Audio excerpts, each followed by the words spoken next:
Okay, so in this lesson, which is lesson 3 for the Atari tutorial, we're going to continue off where we left off at on using the input statement.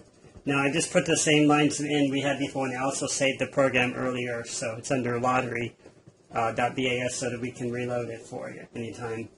So we've got all the lines put in from last time. I'm going to start on the next.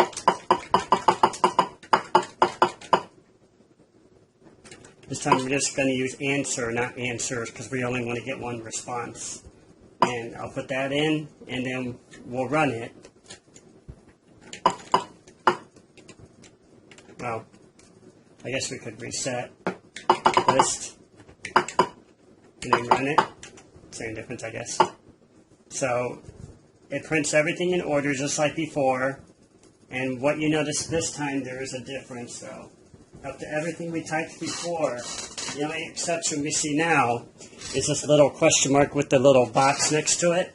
And what that means is it's waiting for a user response. It's waiting for you to type in something. So essentially, just imagine you just won the lottery. How would that make you feel? First of all, I'd like to know how much I won, to be more specific. So if I won $5, I probably wouldn't feel so great. But if I won $5,000 or $50,000, I'd feel pretty good. So we're going to assume, just for the sake of simplicity, that we won a lot of money. And we could probably modify it if we need to. You just won the lottery. How does it make you feel? Good. Now what's going to happen? Okay, so we got our first error here. We're repeating the same error as before. The only exception is, I'll go back here and I'll show you. It's what we talked about before. And it's good to get these errors. So it's right here. We used answers before, but now we don't need answers. We only need one. So we only have to change one line, hit enter, run it. And this time we just type good, and we'll get an error. Now we haven't got any response back yet. But we got the program to respond and go back to the ready prompt, which means everything ended without any errors, basically. So we're going to go on to the next line. Reset.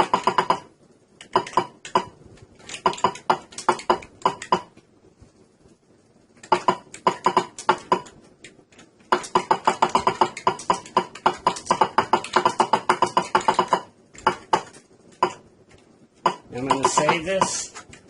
Remember how we did the save before? We used to quote the name of our program.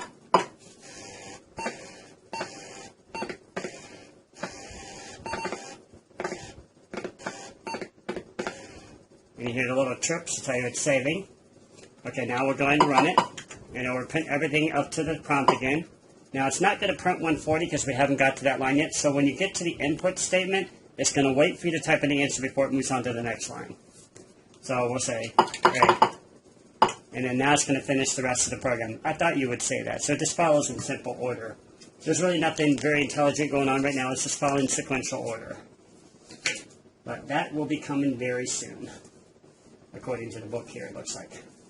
Of course, they're going to use different examples. I think I'll put my own in, because I noticed they kind of move on to an entirely different example, like for your name and stuff like that. We kind of learned all that already. So I'm going to add additionally to this program for myself.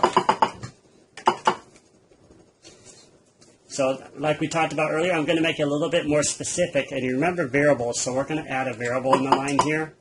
And we'll just call it cash equals, let's just say we won $50,000. Now you see the word cash is in there? Now we're going to learn something which they do teach in the next part of this example, so I'm going to go ahead and put it in here.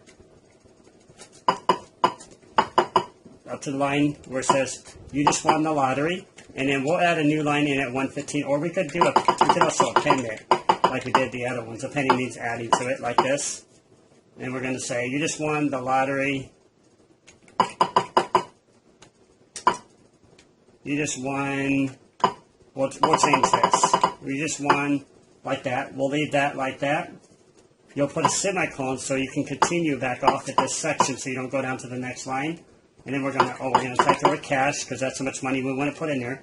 You'll put another semicolon. You'll put a space because you want to have a space in it. Well, not there, excuse me. Put a space right there. You just won $50,000. You could also do this. You could put the dollar sign in there. make it a little bit more, numerical. And you just won $5,000 in the lottery. Now I'll run this and show you what happens. See, congratulations, you just won $50,000 in the lottery. Now, Atari Basic doesn't do any special formatting, so you can't really go in and actually format a number that I know about. That came with later software languages. There's ways of doing it, but you have to do string manipulation, and we're not going to go into all that right now. But you can get to the point of saying you just won $50,000 in the lottery. How does that make you feel and stuff like that? So you can kind of see it sorted it in, and now it can accept our response, just like before. Excellent. 2 L's. I think it's 1. Excellent. I thought you would say that. So it just kind of continues where we left off. And we'll save it again. I'm saving because I'm using reset, and sometimes reset will erase your program, doing what's called a cold reset. So we want to be very careful on that.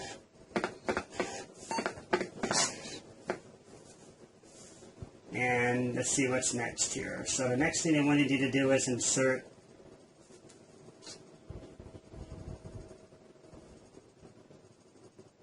oh, this is kind of funny too. I'll add this part to the program. This is kind of for humor, I guess, purposes. So they went back in and they added additional lines to it. We'll add in different lines here. I'm going to put down a print statement here to skip a line. And then we'll say, when would you like to come and pick up your prize? Like that. And then you're going to input a new variable here. And actually what we're going to do before we put that new variable in, we're going to go ahead and we're going to go up here to line 10. We're going to add in a new string. They call it dates. They put 25. We'll just use 25 dimensions. Come down here. And we'll add in our new lines.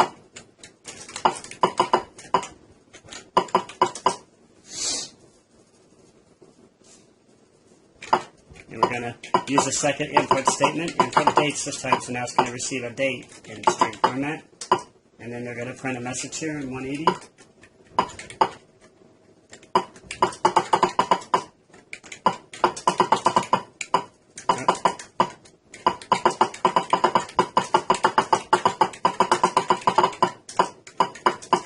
Remember that insertion we did earlier, now we're going to put in dates this time.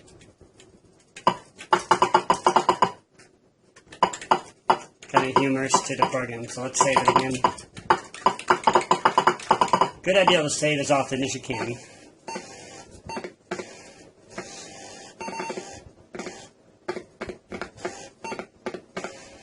Especially when you deal with the uncertainty of, computers. And you're right. We'll be back to where we said. You just won $50,000 lottery. How does that make you feel? Perfect. I thought you would say that. When would you like to come and pick up your prize? Today would be good. You don't have to put numbers. You can just type in stuff here. Oh, I'm sorry, but our offices are always closed on today. Let's just be more specific. You put a date in here, it would print the word date. So I could have probably just used the date format. I'm also going to make this look a little bit more tidy. And after 175, we're going to put a print statement to skip down a line. Okay, let's run it again. Good. When would you like to come pick up your prize? We'll use today.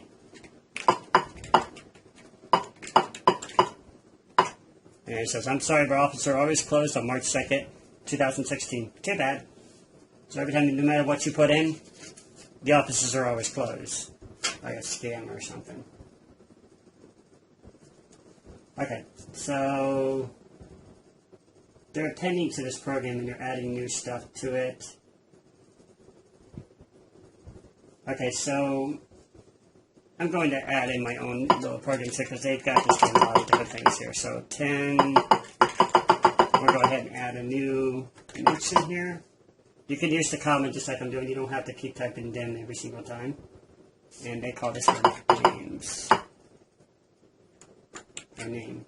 Yeah, name. Name string. We learned about this earlier, but now it's going to ask for your name. So after 180,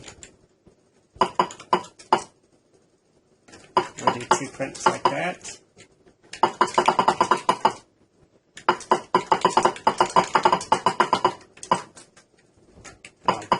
Like that for a minute. So it stays on the same line. They're going to teach you something different here.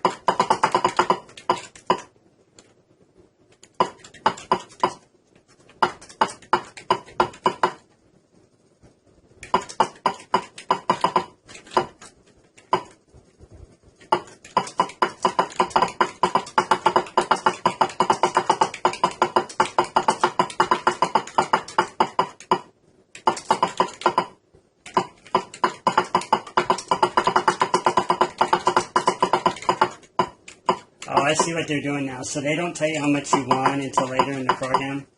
So I kind of made my own addition to it. So we'll go back and modify this because now they're saying if you'd like to know how much you won.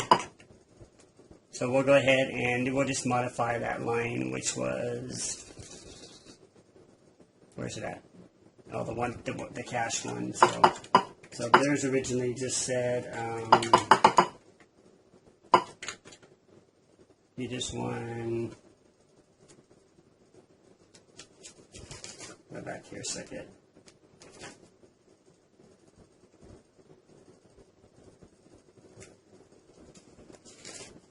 Congratulations, you just won the lottery. That's all right. So 115, what did it say? Congratulations, you just won the lottery. So we're just going to take out their line.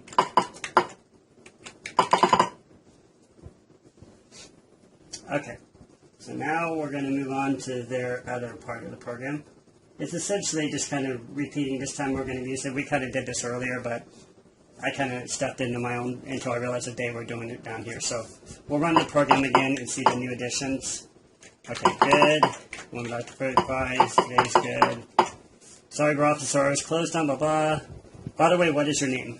My name is Steve. And it says, well, S. I bet you would like to know how much you want. First, you have to answer a question. I'm trying to figure out why they only dimensioned it by 1. Oh, they were showing you, if you only set it to 1 dimension, it's going to pick up the first letter. So, if you guys didn't catch that, look here where it shows the S. That means it's only picking up the first letter. Since our dimension statement was only showing a 1 in it. Now, you can modify that to the length of your name. They just used 25 in this example. And then now it'll pick up your whole name.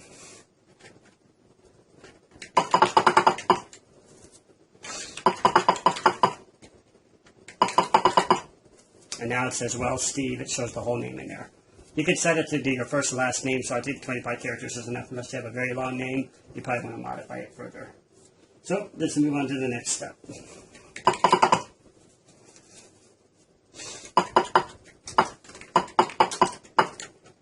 Remember, it says first you have to answer a question.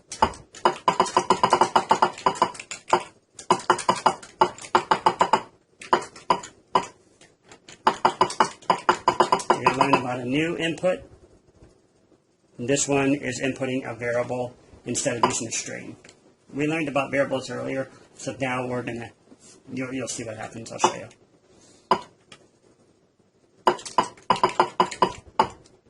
Oops.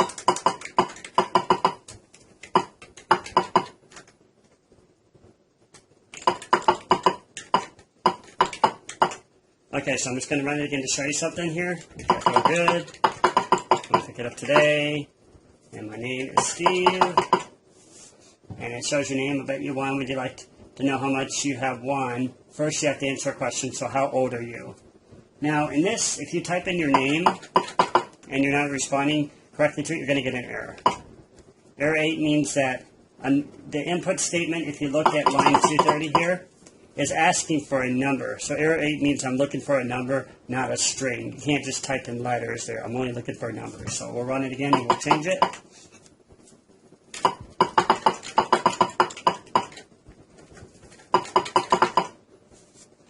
I'm not going to tell you my age. I'm just going to pretend I'm 30.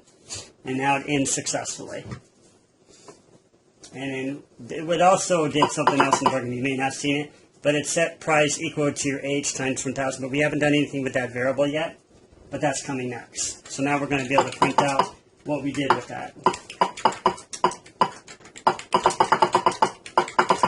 which is essentially how much you just won. We learned about the $ thing earlier. You can kind of stick that inside the string. We're going to type the word price because that's what we're going to be putting in for the input.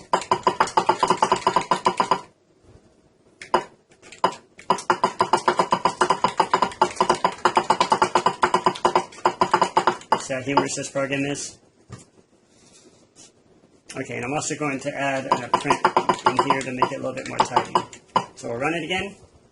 Feel good. Did it today. And my name is Steve. And now it kind of finishes it. Well, Steve, I bet you would like to know how much you have won. First, you have to answer a question. How old are you? You have just won $30,000 because it's taking what you type in for 30 and it's inputting that. No, that's is that 300? Yeah, that's 1, 2. That's 30,000. So you just won $30,000 from the lottery. So it takes the 30 and multiplies it by the number that you type in. So you can collect during office hours, but we already know earlier that they're closed, so it's kind of humorous in that aspect. So we learned about this also in the first example, so I'm going to show you, I'm going to go ahead and add the clear statement in to line 20, since I don't think they have anything for line 20 here that I can see. They kind of skipped line 20. I have no idea what they did that, but anyways, we'll go to 20. We can do the same example we did before, which is escape clear, but I want to show you another way to do it. You can also type CHR string 125, and it's going to pick up what's called a character set. In that character set, it's looking for the clear screen. Now when we run it, it'll clear the screen and put it, nice and tidy to the top of the screen. Now, some of the other things I'd like to do here, not to get a little bit far away in this, I'm going to lighten up the text a little bit so we can see it. It looks a little bit better. When we run it, it's going to be a little bit brighter. Hopefully not too bright. Now you can see it. It's kind of a little bit more piercing on the eyes, and it looks a little bit more clear, I think. So, some of the examples that we learned in this. Oh, and let me explain what this line did. I kind of explained it without really showing you visually, but right here it took your age. Remember we typed 30 earlier, and it multiplied it by 1,000. So if you print prize, it'll still be in memory. So we'll print prize right now. I'll show you how it works. Oh, no, I didn't type anything because I reran it. Every time you rerun it, it's going to reinitialize all the variables. So good, today, name, and my age. And then we're going to print prize now. And it shows $30,000. And we're going to look at that line, which was, I think, 250 or something. Oh, no, it's 240. Right there. You see it says price equals age times 1,000. So if you set these separately, you can kind of see what it's doing here. Price, comma, age. You can see it shows 30,000, but in age it shows 30. And you can see over here it's times 1,000. So we know this is age, and you multiply this by 1,000. And, oops, oh, you can't do it that way. Okay, my bad. You can't do it this way. You have to do a print after it, but I was showing you how it looks on the screen. So if you go here and you type age times 1,000, you get the same thing, 30,000. And what essentially it's doing is it's storing your math into a variable. So you can name price whatever you want, but it's always going to take age, the variable that you typed in, which was, remember, age earlier was what we typed in. That would have been 30, and then 240 is now put into age. The price is going to be equal to whatever we typed in. So price equals 30 times 1,000. So hopefully that makes sense. Okay, so how much time did this take? About 20 minutes. I might have a little bit more time. Kind of skipping ahead to see what they're doing here. Teach them more about math and powers of numbers. I can kind of give you a quick synopsis on that if you want. So what they're essentially saying is use, it's a mathematical theory, which is a formula you want to follow that the whole mathematical process follows. The easiest way to remember it is this. I learned this in math. Please excuse my dear Aunt Sally. And look at those letters. So what it means is plus, exponents, I think it is. Exponents, multiplication, division, addition, subtraction. So if you want to see it this way, it's plus, whoops, where's my plus? Plus, I forgot how to do exponent. Oh, exponent is that little caret symbol on the Atari. Golly me, I can't remember where it is right now. Unless it's this one. There it is. So that's the exponent. And then next thing is multiplication, which you notice the asterisk. Division is the slash. Addition. Oh, actually addition's over here, excuse me. I must have did something wrong here. Oh, I know what it is. It's not plus, it's parentheses. Parentheses. Right there, I meant to put that in. So parentheses is this, essentially. Those are your parentheses. So first it says, get the parentheses, and then you're going to do the exponents, and then you're going to do the multiplication, and then you're going to do the division, and then you're going to do the addition, and then the subtraction, whoops, is last. So those order of operations will allow you to always calculate the number. So if you want to see an example, you just type like something in your exponents here. So it's going to do whatever's in the exponents first. You could also do stuff like this. Get the plus 4. It's still going to do whatever's in the exponents first. And then if you want to use the power number, by the way, the power is the asterisk where the asterisk is. So if you hold down shift and you press where the asterisk is, which is on the right there. And then we could say power 2 to not make it too big. And then after that, we got multiplication.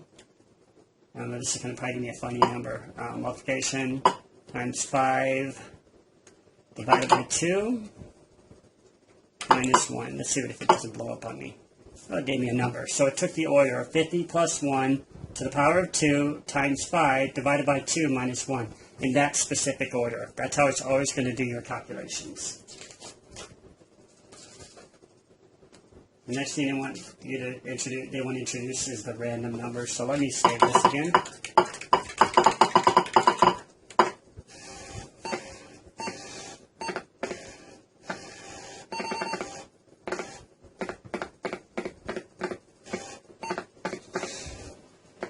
Okay, so I guess we could just start with a new program. I'm going to try to do this one in 10 minutes if I can. So, I'll clear the screen, brighten up the text. I'm going to show you another command too. Now when we run it, it's going to change the color of the screen. Anytime you type something 710 after the color, it's going to change whatever's in that section of memory. Oh, but you can't do it. You can only go up to 255, by the way. Anything beyond 255 is going to give you an error because it goes into what's called high point values. 255 is pretty bright. You don't see that. Let's reset. You can kind of play with them and see what they look like. I don't have a real exact sequence I can give you. It's still what's called eliminating of values. It's incrementing through them. There's a green. I think I like the green. That's too bright. Let's try 18. I'm going to get like a dark green. That's not bad, I guess. Tell me brighten the text if I would fix it bad. Let's see. No, I don't like it.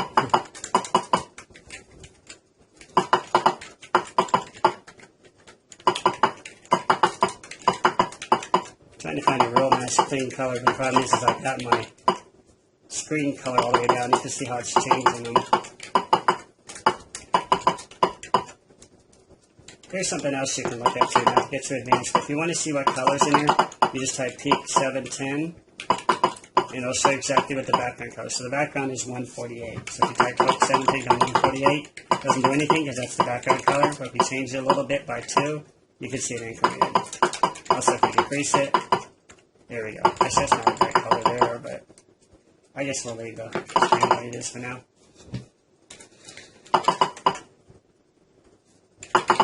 Let's stick with green, I guess. Alright, so we're going to move on to this one, which now we're going to learn what's called random numbers. first they want to show you how the random generator works. So we'll do this, and we'll run it. And you see what it's doing is it's going to be changing the number every time we run it, because it's doing what's called seeding a random value. So seeding means to find a value that you're typing in from 0. It's actually 0 point up to a certain number. I don't know how many numbers it is. But we want to basically make it calculate more than just 0. So what we're going to need to do is we're going to need to change this random to another number. They show examples here, so we can kind of just run it in regular mode here today. They show 123. Okay, so those are still floating. What I like to say floating point, whatever. So random 50. Okay, and then they get into finding the examples here. So let's go into the examples, and we'll kind of go from there. So they want to show you how to increase the random number to read what's called an integer value, which is going to be a higher number than just 0. So you do random 0, and you multiply it by a number to get that value, and we'll run it. Now we're going to get higher numbers. You see that's 8 point, 6 point, whatever. So it's printing higher numbers now. I'm trying to see if they use int in this. Oh, they use int in the next example, which is what I just talked about, which is the integer of the number. So we got that one, so we'll put another one in here. Now we're going to use an int in front of it, which stands for integer. 0 times the number. You basically have whatever number you want. And now, you see the top one's still doing the original random. The one below it is giving us a different value based on the number. 0 times 10, the integer value up to 10. So it's picking numbers between 0 and 10, essentially. There's 0, there's 1, there's 4. You can kind of get the idea. Okay, so if you change that 10, you can also increase the number, so you can make this 100. You can pick up to 100 numbers. Okay, they also wanted to show you a list of numbers, so I'm going to do a loop next here. And to be on the safe side, I'm going to save this just in case it locks up on me. We'll just call it, let's see, 1, 2, 3, 4, 5, 6, I guess random will fit. Let's call it random.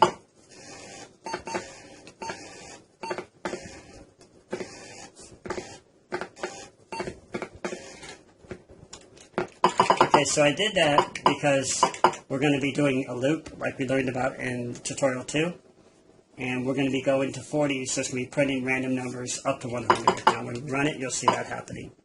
There's all the random numbers going very quickly. It's seeding through the computer's memory very quickly to get numbers all the way up to 100. You may never really see 100. 100 is a harder number to hit, but I do see 98 there. So,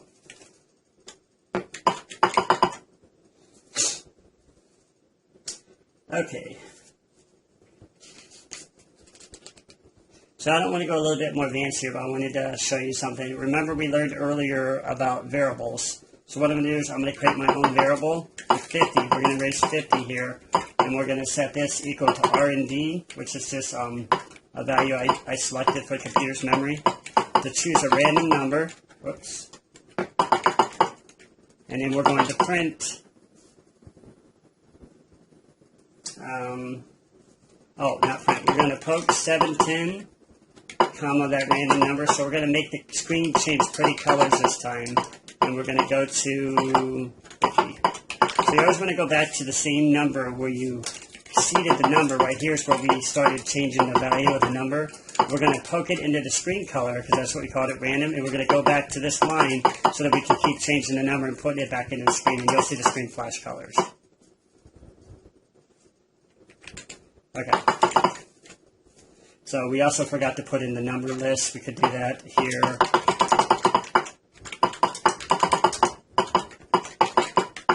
Now you can see it changing. Probably going to give you an epileptic fit looking at it, but I thought I would show it to you. Okay, so let's save that.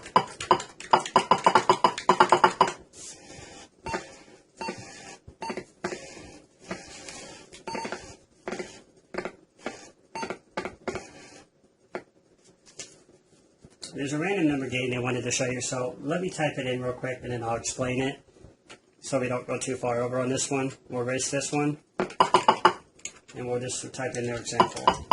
Now another thing you wanted to learn here, you saw I just typed this REM. REM stands for remark. It's a way of putting a comment into your program so that you can understand what's going on in that section of code.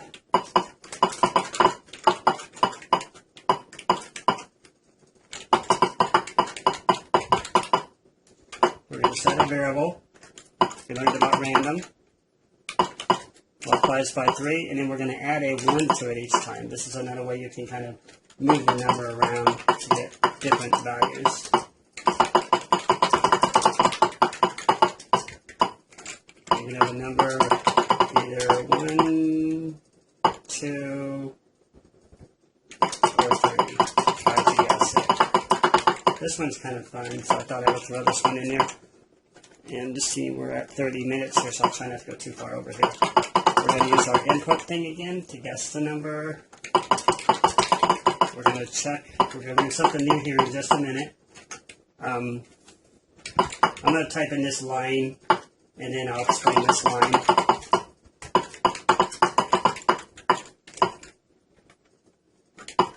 The third time I put a new line in, I'd like to explain what I did. So I'm thinking of a number, either 1, 2, or 3, and you try to guess it, and then it's seeding a value between 1 to 3. That's what it meant by adding the plus 1 on it. And then we just put a number and see if we can guess it. It's not going to do anything right now because we haven't guessed the number. So I wanted to show you line 40 is if you guess the number correctly. So it's taken whatever you type in here for guess. So we'll print guess and show you. This is what I typed in 2 earlier. And then whatever the secret number was stored in the computer's memory, which was 3. I didn't type in 3, so it never figured it out. Now, the next line they wanted to show you was if guess, you see the less than and the greater symbol? That means greater or less than. The secret number means you have not guessed it. It's either higher or lower than that number. Then it's going to say you lost the game. So then it gives you one try to do it. We could make it set up several tries to do it. Not to go too far, and then it just kind of repeats the loop here. So we'll just call this one to save it. Let's just call guess. 1, 2, 3, 4, 5, 6, 7, 8. It has to be 8 characters in it. So guess number is good, I guess.